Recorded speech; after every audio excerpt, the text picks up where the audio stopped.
prisoners used to be taken via boat into the tower to await their gruesome fate. But only royalty was allowed to be executed within the tower's grounds as a small courtesy before their death. More common criminals would have been executed just outside here on Tower Hill. And that would have been in front of the public crowd too. It was perhaps one of the greatest forms of public humiliation, or denied entertainment than in But we had public executions in London up until 1868, which was actually more recent than the invention of the London Underground. So there was a point in history where people were going to see public executions on the tube. How weird is that?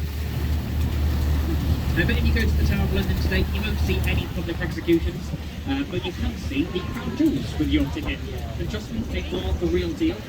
Also with your ticket, you can get a free tour from the Yeoman Warders, if you ask nicely. The Yeoman Warders live and work inside the tower, and they know all about its history. And trust me, there is a lot of history to that place. So, if you do go to the Tower of London, I do recommend taking their tours. If you do take it, give them a tip of the answers. All great tour guides and love a good tip.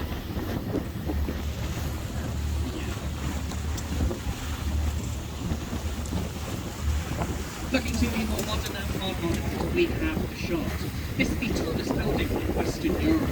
Designed by Windsor Piano, built in 2002. It stands at 309.6 metres high, and it is in fact as tall as aviation laws will allow in the UK. Any taller and it would be a problem for aircraft flying over the city. Inside the Shard they have offices, bars, restaurants, a 7-star Shangri-La hotel, and they do have a couple of apartments at the top as well. Last time I checked, one of the apartments at the top of the Shard was selling for £43 million. Can't even open the window for that. Other skyscrapers in the area on our right include the walkie-talkie, the cheese grater, the scalpel, the gherkin. Would you like to hear some strange nicknames to our buildings here? I'll let you figure out which is which. Now in a moment on our right we'll be able to get a quick glimpse of the monument. It's another designed by Christopher Wren, which has been after the Great Part of London, both served as a monument to and also as an observation point. Somewhere where the citizens of London could go and we over time after the fire. To this day, the monument is the world's tallest freestanding stone column. It's got 311 steps, cost you about £5.20 nowadays, and if you make it all the way to the top and back down in one piece, they'll give you a certificate. There's no elevator to take them 311 steps. You can just make out the monument coming up on our right, in between these two concrete buildings. It's the tall stone column holding all with the balcony on the top. Is anyone up there right now? No, it's probably fucked. So, we are now coming back under London Bridge. You don't believe me, the writing is there on the walls. There's been a building of London Bridge on this spot for around 2,000 years. The Romans had successive wooden bridges here, but as per the nursery rhyme, they got knocked down. We then had the medieval stone bridge here. That was a very limited structure.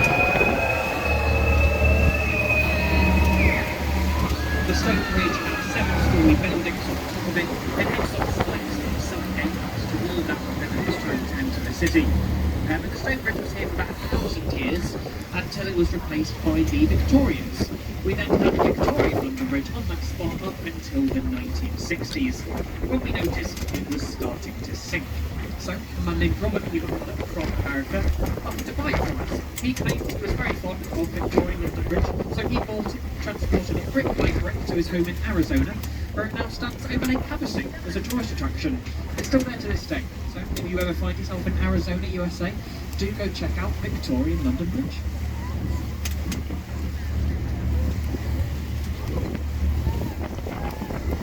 Now, this next bridge ahead of us, I'm sorry to say, gets the award for the ugliest bridge in the city.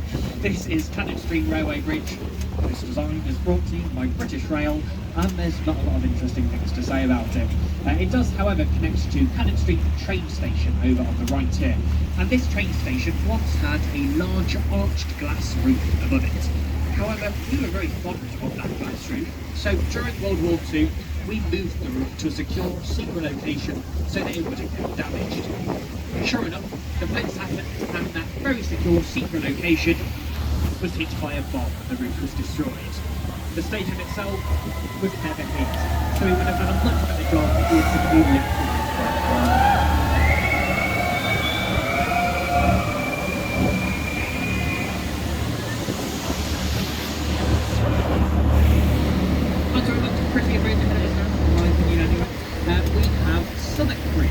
This version of Sonic Bridge was built in 1921 in the Art Deco style, making it exactly 100 years old. Well, a few more hours. But Sonic Bridge gets the nickname of the Lonely Bridge, as it gets the lowest platform out of all the bridges in the city. There are no major landmarks on either side, and Google Maps just generally avoids it. So anyone you see walking across this bridge today is lost.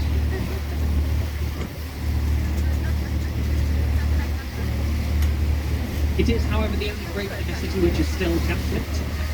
By that I don't mean we've tried to convince them it's not a bridge. I mean the lights in it are powered by gas. So it does make me very romantic walk in the evenings, even if you've got no room particular to walk to.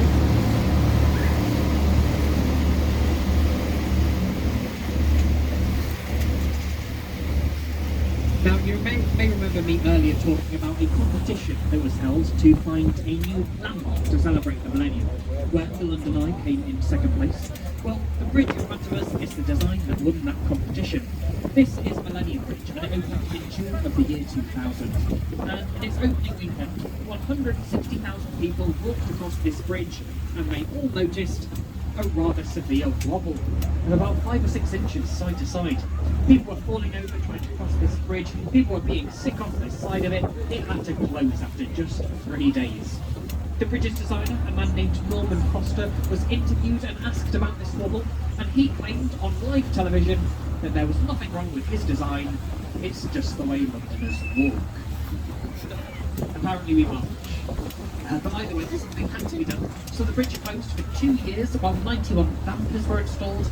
They even got help from NASA, and they eventually managed to remove that wobble.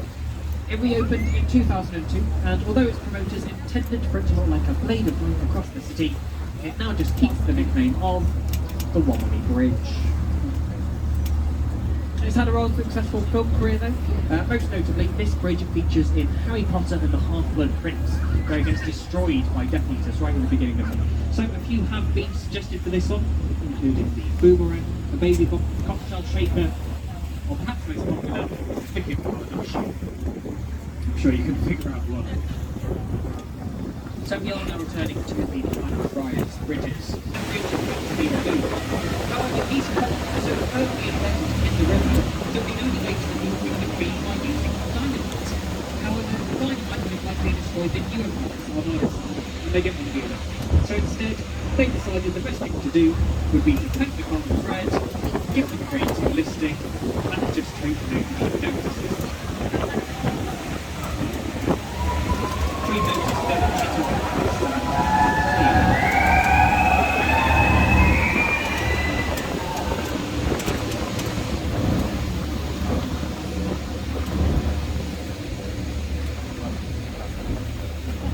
now over on 57 we had a very hot summer that caused all that waste to ferment, leading to an event known as the Big Stink. There were outbreaks of cholera across the city. Even the members of Parliament noticed the stench coming in through the windows of their brand new World's Entertainment as well. We had circus acts. At the last Trust Fair of 1814, we saw an elephant walk across the frozen Thames under Blackfriars Bridge. But as I say, 1814 was the last of these Trust Fairs, and it's highly unlikely we'll ever see it happen again. Partly due to climate change, and also partly due to additions of things like the embankment and all the extra bridges in the river. I mean, it's a lot deeper, a lot choppier now, meaning it's highly